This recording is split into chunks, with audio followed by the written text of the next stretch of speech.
Eh bien le bonjour la famille, n'hésitez pas, éteignez vos lumières, mettez-vous à l'aise, prenez un petit seau de popcorn puisque aujourd'hui nous allons parler de fantômes.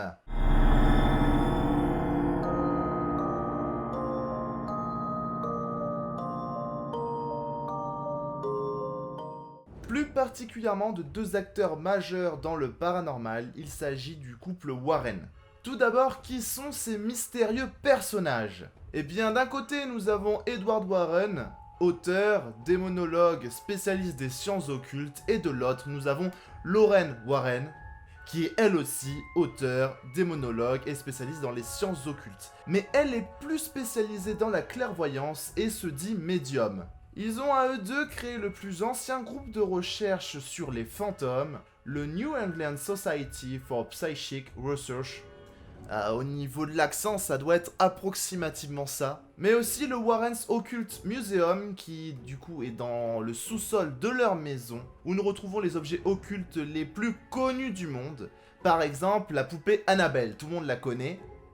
Elle ne ressemble pas vraiment à ça, mais plutôt à ça. Oui, je ne la voudrais pas non plus en décoration dans mon salon. Il faut savoir du coup que dans les années 70 et 80, ils sont énormément médiatisés aux États-Unis. D'un côté, on veut les recevoir sur notre plateau télé, soit pour se moquer totalement d'eux et les faire passer un peu pour des guignols, ou alors vraiment dans un but de recherche, de science, etc. Et on demande leur avis très pointu autour des sciences occultes et des fantômes. C'est de leur histoire que James Wan réalise le très connu film Conjuring, les dossiers de Warren en 2013, ce qui en vaut après plusieurs films tirés de cet univers, donc Annabelle que vous connaissez tous, La Nonne, etc., etc.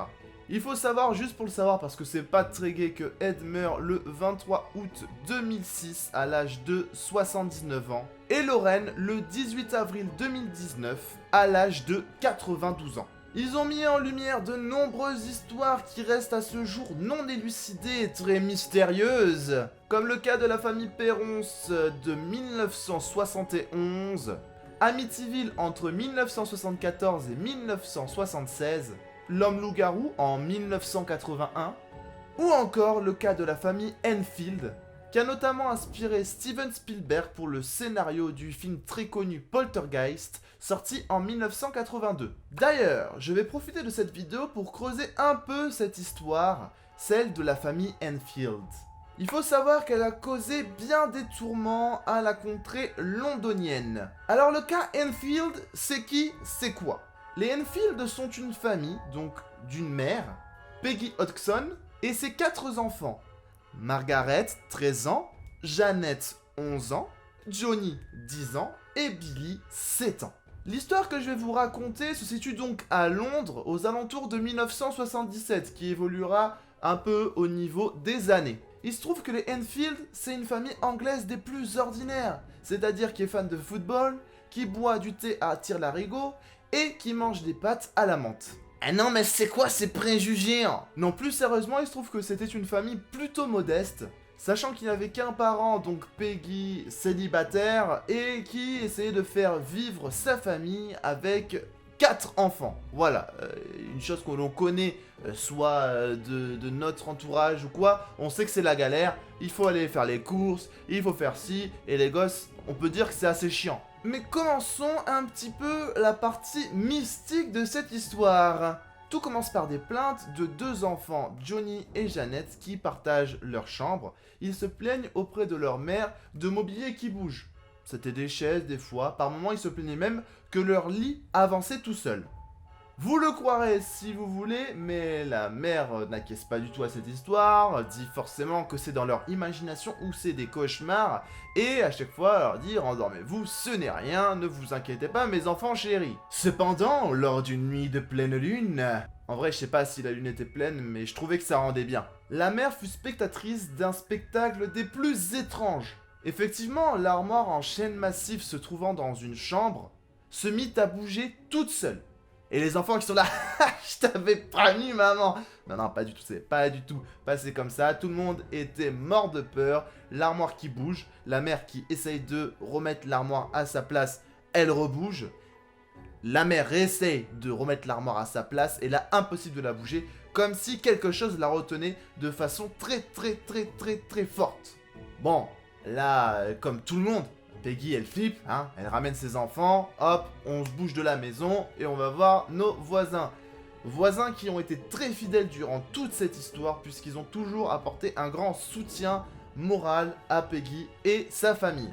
Les voisins au début quand même sont un peu perplexes, donc ils décident d'aller voir la maison avec Peggy pour essayer de savoir qu'est-ce qui pourrait se passer. Ils se baladent dans la maison et entendent dire 4 frappements de façon assez régulière qui retentirent comme si quelqu'un était enfermé dans les parois. Et plus ils bougeaient dans la maison, et plus ces 4 frappements se rapprochaient d'eux. Alors là, bon, les voisins, ils sont pas bien, notre amie Peggy, elle est pas bien non plus, donc on repart de cette maison qui m'a l'air un petit peu pas terrible. À ce moment-là, qu'est-ce que Peggy fait? Bah, comme ce que n'importe qui ferait, c'est-à-dire on appelle la police. On sait pas si ça va servir à grand chose, surtout vu la situation, mais hop, on appelle monsieur l'agent de la paix, avant de tout, qui arrive et qui va, on espère, sauver la situation. Et c'est là que c'est assez intéressant, et ce qui rend aussi l'histoire, qu'on y croit ou non, hein, mais vraiment étrange, c'est que les agents de la paix, avant de tout, sont là et attestent que lorsqu'ils sont rentrés dans cette maison, ont vu une chaise bouger d'au moins 1 mètre. Et c'est à partir de ce moment-là que l'enfer commence pour Peggy. Et c'est pas un petit enfer puisque ça dure pendant des années. De nombreux journalistes décident d'aller voir par eux-mêmes ces phénomènes étranges.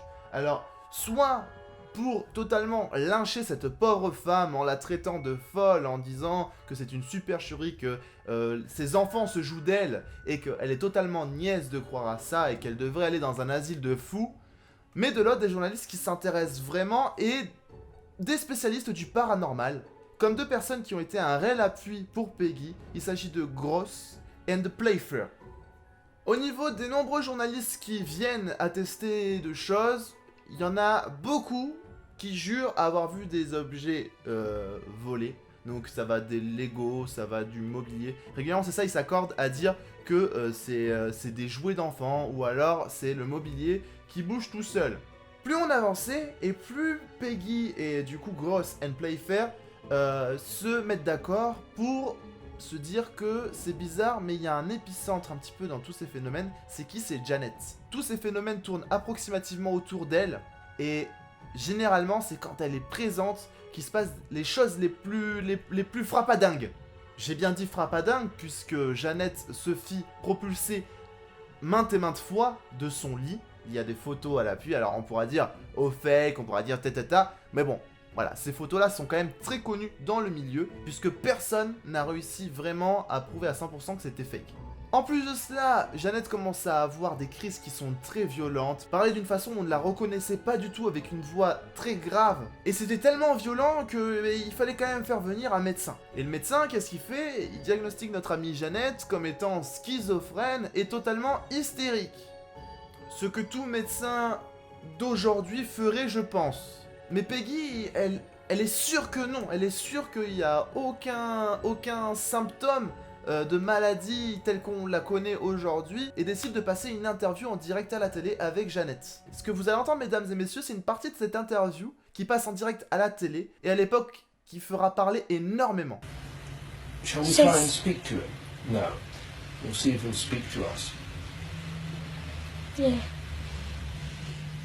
Is anybody there? No. Who's there? Doctor Who. Doctor Who?